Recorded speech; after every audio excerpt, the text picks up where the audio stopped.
Assalamu alaikum wa rahmatullahi wa barakatuh. Bismillah walhamdulillah wassalatu wassalam ala rasulillah sallallahu alayhi wasallam. Welcome, guys. Let me ask you this question. If someone was to tell you that God has origin from other than himself, or that God was caused to exist by other than himself, would you believe in that kind of God? Or do you agree with that conception of God? That's what we're going to be discussing today. Okay? Now, I want you to realize something. When we talk about theology, it's a developmental issue. Okay? So it develops through time, most of the time. So the point is this. Just because some people said some things back then, it doesn't mean it cannot be changed. So now what's happening in the Christian world? Due to the arguments that people have presented, I'm sure you've seen some atheists ask this question, that if you say the universe was caused by God, they ask the question like, who caused God and all of that? And everyone is like, God is necessary, uncaused. Everyone wants to say that. Our God, the God we believe in, is not caused by any other thing. Because if it was caused by something else, then we'll ask, what is that thing? So that is what people hold on today in modern world. But back then, they seem to not understand this issue, or they didn't think it was important. Some of them touched it, and we are going to show all of that. But they didn't really know the gravity of what it will cost today. And that's why now people are rejecting this notion of someone that is supposed to be God that is caused by someone else. Okay? Now, remember, another thing I want to point out, and when I found this out, I'm like, really? The early church fathers, the people that developed the creeds that Christians most of the time today are trying to defend, which I would employ them to actually go back to their own sources and see what these fathers were talking about. There are some verses that I want you to listen to. When you hear this verse as a Christian, or if you tell your Christian friend, the Father is greater than I, what do you think? So the Son is saying the Father is greater than I. What modern Christians will say to this is that they will say, it's because he's a man. That's why. It was because after incarnation, that's why he's saying the Father is greater than I. Really, the Father is not greater, because the Father is supposed to be co-equal, co-eternal, and all of that. So they want to be able to maintain that. See, the Father is greater than I here is talking about incarnation, when he was here on earth, because normally they are co-equal. But the church fathers, they had another idea. The church fathers didn't read this and say, yeah, this is talking about incarnation, hypostatic communication of idiom. Okay, the Father is greater with respect to him being a man. No, they didn't say that. That was later on. What they said was, and I'm going to read you a quote.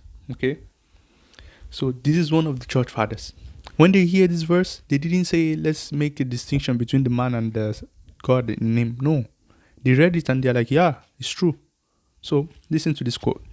This is from one of the church fathers, Hilary. Okay, he said, I quote, "The Father is greater than the Son, for manifestly he is greater, who makes another to be all that he himself is, who imparts to the Son by mystery of birth the image of his own unbegotten nature, who begets him from himself into his own form."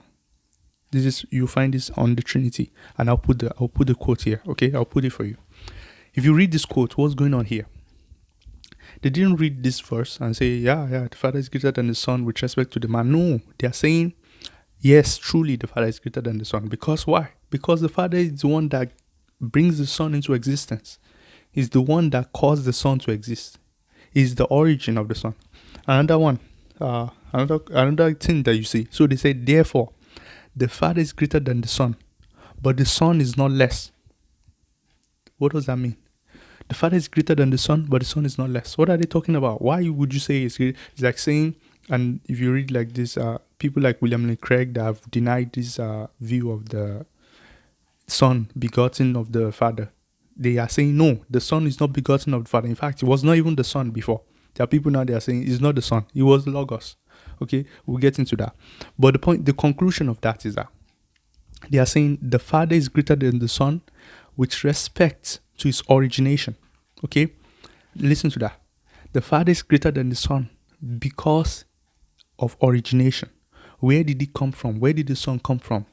Who caused the Son to exist? The Father. That is why the Father is greater than the Son. Not the Holy Spirit, the Father. Okay? Then they are saying the Son is not less than the Father, meaning they have the same nature. Do you understand what's going on here? So they are saying nature, they have the same divine nature. Okay? Let's say there's something called divinity. The Father has it, the Son has it, the Holy Spirit has it. But origination, the Father is the only one that is unbegotten. The Father is the only one that is uncaused. You cannot ask who originated the Father. No, there's no one. The Father is one. Then the Father originates the Son and the Holy Spirit. That is the Orthodox view. Okay? And that's why people like William Lane Craig, these people, they are denying it today, that they don't agree with this eternal generation stuff. But the point is, it's interesting that the church fathers of that time, they were reading the Bible in a different way than the way Christians read today. Okay? So when you hear other verses like, no one knows the hour, only it says, not the angels in the heaven, not the Son. So in that verse, it's saying, even the Son does not know the hour. Only the Father knows. Christians of today, they will say, no. It's talking about as a man.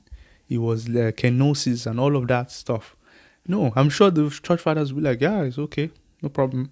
As long as he still has the divine nature given to him by the Father. Maybe the Father, before he originated him, I don't know. But other verses, like, do you know, another church father that I would like to mention is Augustine, St. Augustine.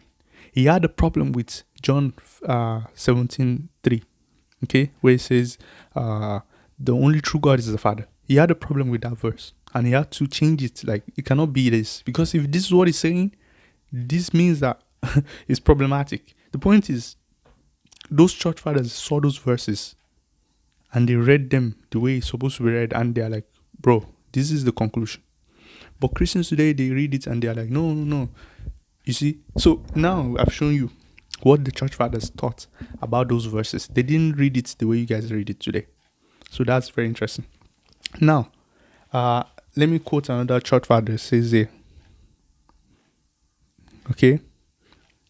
So another way they justify this, by the way, you'll be thinking that these are the people that were condemning Arius and all those people that are saying the Son is a creature and all of that. They are not saying the Son is inferior. Listen to this very well.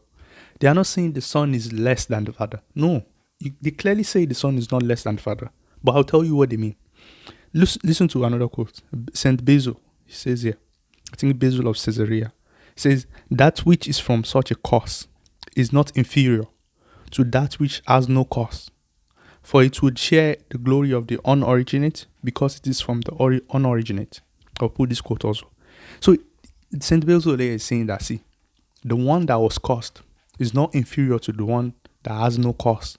They're talking about the Father and the Son. Yeah, the Father has no cause, but the Son that is caused is not inferior to the one that caused him. When I think about this, I'm just thinking, wait a moment. What are these people really talking about?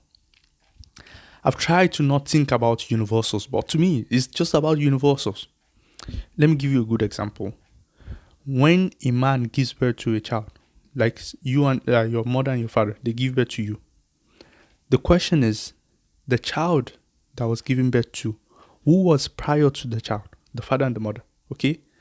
But the child that was born, even though he's little, we know he's fully human. So we share the same nature. So the child does not have another nature. It's still the same human nature. However, the father and the mother, are the origin of the Son. Do you see? The father and the mother originates the Son. The Son, once he's born, he has his own nature, and it's the same human nature. That's why he's a human baby, not a dog. Okay? So the same nature they have. But the origin, the Son is, the father and the mother are prior to the Son. To me, this is the subtleness of the argument.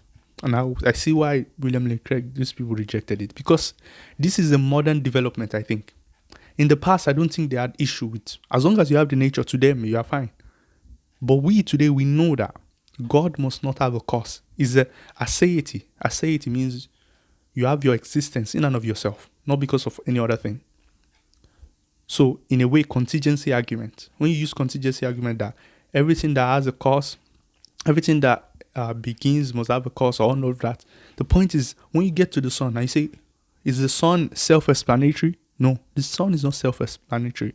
The Son it was explained with respect to the Father for his existence, for his being. Okay? For his existence is dependent on the Father. The Father has no cause. Listen to what St. Basil said. Let me read it for you again. Just that part. He said, that which is from such a cause, talking about the Son, from such a cause, is not inferior to that which has no cause. Listen to that. So when I said the Father caused the Son, and some people have an issue with this, no, that's exactly what the church fathers were saying. Causation. Listen to that. Causation. If you ask me who caused God, I will say nobody. And it's a necessary attribute of God that he has no cause. Is aseity. Okay, aseity. That's the video I made the other time. So what it shows here is that the Son does not have aseity. In fact, if you try to avoid the Son not coming from the Father, that's another problem that it took us later. I will explain that in another video. But the point I want to point out is this. I hope you learn this. That the church fathers that knew Greek, that knew all those things, they were reading the Bible differently from the way you guys read it. When they saw those verses of subordination, they didn't say, this is with respect to the hypostatic union. No. They read it and they're like, yeah, the Son is inferior to the Father in this regard because he came from the Father, origin. He has his origin from the Father, while the Father has no origin. So they always emphasize on the Father. But they also maintain that the Son is not less. That's the weird part where you might not understand. Not less meaning, just as the example I gave you of the baby. The baby that was born from our union, the father and the mother, they produced the baby. The baby is not less in nature. They have the same nature. He's a human, the same human, all of us. But the Son is begotten from us. That's the problem. Now today we are so serious about that God can never have a cause. If God has a cause, then we'll say that cause must be God. That's why the Christians today are having problem reconciling that. And I think it's a very important thing that everyone needs to understand this. Okay? There's no way you can go around it unless you want to become a heretic. The church fathers fully affirm that the Son has an origin from the Father. And by the way, that's from the definition of the Son. I was even trying to understand what was going on. But when I read this paper and I saw the church fathers are actually reading it normally. They are not making it ambiguous. They are reading it normally. They're just thinking that it's not a big deal if the Son has a cause, as long as he has a nature. And by the way, to end this, the thing is this: is it part of your nature? Is it part of the nature of the Father that is not caused? So there's a thing about the Father that he doesn't have origin. Okay, that is for the Father alone. The Son does not have that. So the people like William Lane Craig, they are making that argument that, see, if the Father has a particular attribute of not having origin, that is a great attribute that God should possess. So if you say the Son does not have that, then the Son cannot be God because he doesn't have the great making property of aseity. So God, by definition, cannot be dependent. That's what they are saying. So the moment you say the Son is begotten and is causation, remember, like the one I just read, you are making the Son inferior. And what you now see is that, let me just tell you, and I hope you get that. So if you look at right from before Nicaea, most of the people that have written on the Trinity or spoken about the Trinity that we know of, people like Justin Martyr, Tertullian, Origen, all these people, they said the Son is inferior to the Father. They are subordinationists. And if you study their work, if you read what they say, I'm telling you, if I start reading what Justin Martyr is saying, you'll be surprised. Like, what? What is Justin Martyr saying here? He's clearly saying the Son is inferior to the Father. Origen, even more, much more. And now when you get to Nicaea, the Council of Nicaea, those people too were influenced by this subordinationist idea. They didn't remove it yet completely. And they have a reason why they are doing this. They know that if the Son is not from the Father, then the Son will exist from eternity on his own without any origin. And that will they think it's problematic because it will be like three gods, self-existing three gods. Or they think it's also problematic that, I think that's what they are scared of. They don't want to make, or they are thinking that if they self-exist, they will have different nature. That's another thing that they might be thinking about, that they will have different nature. But let's not make this video too long, guys. But I hope you get the point I'm showing you here, that the Son is inferior. And all these church fathers, they attest that, yes, the Son origin is from the Father. The Son's cause is from the Father. So if you want to believe in a God that has a cause, I check out. I don't think God needs to have an explanation outside of himself. God is a necessary being, okay, that exists and has its explanation in and of himself. The moment you say God has is caused by another entity, that's not God anymore. I hope you understand that. So share this with your friends, subscribe and like this video. Wassalamu alaikum wa rahmatullahi wa barakatuh.